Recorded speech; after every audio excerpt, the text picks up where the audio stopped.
Hello everyone, this is Rocco Baldassare and today we are going to talk about landing pages. Landing pages are essential for every business because they allow to convert the traffic when it comes to the website, and it allows businesses to actually optimize their campaign based on the traffic that they receive. However, creating a landing page is not easy and it needs to reflect a methodology that allows you to create pages that actually lead customers to convert. As a first step, I always like to tell people that the part above the fold is the most important. The part above the fold is the part that basically people see before scrolling with the mouse.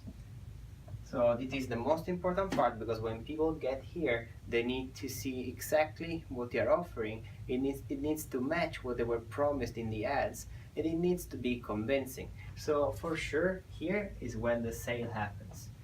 Everything that comes below the fold is more of a convincing phase. So you are convincing people that your your product is the best in the market. So you can have arguments here that basically tell people why they need to go for you.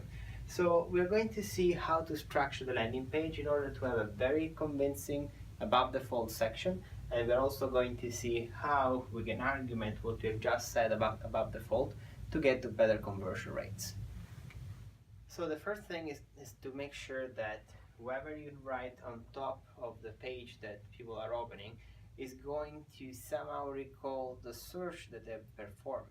For instance, if somebody is looking to buy black shoes, clearly the part above the fold needs to have an image of black shoes or a collection of black shoes. Or if you're trying to generate a lead for a service, for example, a local plumber, it would make sense to open with a text saying that you are a local plumber in, for example, New York City. So usually I suggest to have a text on the top that somehow connects with the search that a user has performed or with the content of an ad. And usually you can have the logo of a company here and the phone number of the business right here. Usually I also have a call to action such as call now if you want to stimulate calls. Then it's very important for lead generation purposes to have a form right above the fold with some more text here.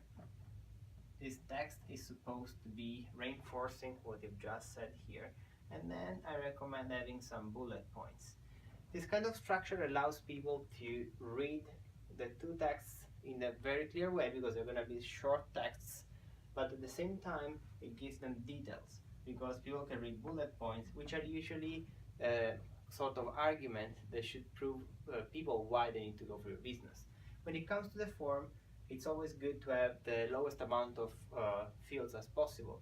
So if you, for example, have name, email address, and phone number, it will convert much better than if you have name, email address, phone number, address, and a question. Because the more you ask people, the less likely they are to convert. There is a proportion that basically confirms that. So usually only want to ask what it is strictly necessary to get the information you need to eventually contact the user and close them and make them become a customer. Another very important part to discuss is the part that comes below the fold. So right now we have discussed the above the fold. So, but what happens after somebody scrolls down? When somebody scrolls down, you want to start by having maybe customer testimonials. Then you might want to have a little bit of an overview about your services or products, going in a little bit more detail. So for example, you can have something about here is why, we can call it here is why, which tells people why you're better. So in this case, you're not going to repeat the bullet points that you have on top, but you're going to focus on some aspect of your business. For example, let's imagine we're talking about a pay-per-click agency. A pay-per-click agency might distinguish itself because they've created multiple case studies, maybe in collaboration with Google. So here you could have the summary of a case study that you worked with in collaboration with Google to kind of give people some proof of your work. So it's very important to have this section being as detailed as possible. Eventually you can also have a video to include there. And usually I recommend people to have logos of customers if it is a service, or if it is products, maybe some rating stars or some reviews of the product that customers have left. So in this case it's different from a testimonial, because here you're gonna have the star rating maybe from Amazon, and you can say here is what happened on Amazon and people loved our product. If it is a service, again, you're gonna have the logos of your customers to add credibility. And usually I tell people to have a final form at the bottom with an additional text. The bullet points here at the bottom are not going to be the same ones that we have at the top. The ones at the bottom are going to be more customer service oriented, where you're going to tell people why your company is going to provide a great level of support, but it is also going to tell users why they should trust you. So this is the last part where you can convince people of leaving their contact information. So it is very important to be convincing there and focusing much more on a one-to-one kind of relationship with your customers. So customer support and other topics such as quality of the product, if you're selling a product itself, is going to help a lot with the sale.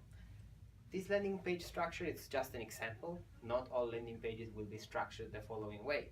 However, it's very important to know that a contact-rich landing page, like the one we've seen now, it's going to be very helpful for products or services that are not very known yet, and therefore they need to build an audience and gain reach by explaining what they do a little bit more in detail. I usually recommend to create a couple of variations of landing pages because you can A/B test them, and usually you never should stop testing landing pages, because the more you test, the more you learn about your company and the more you learn how to boost your conversion rate. I hope that was helpful, and if you have any questions, please feel free to comment below. Bye bye.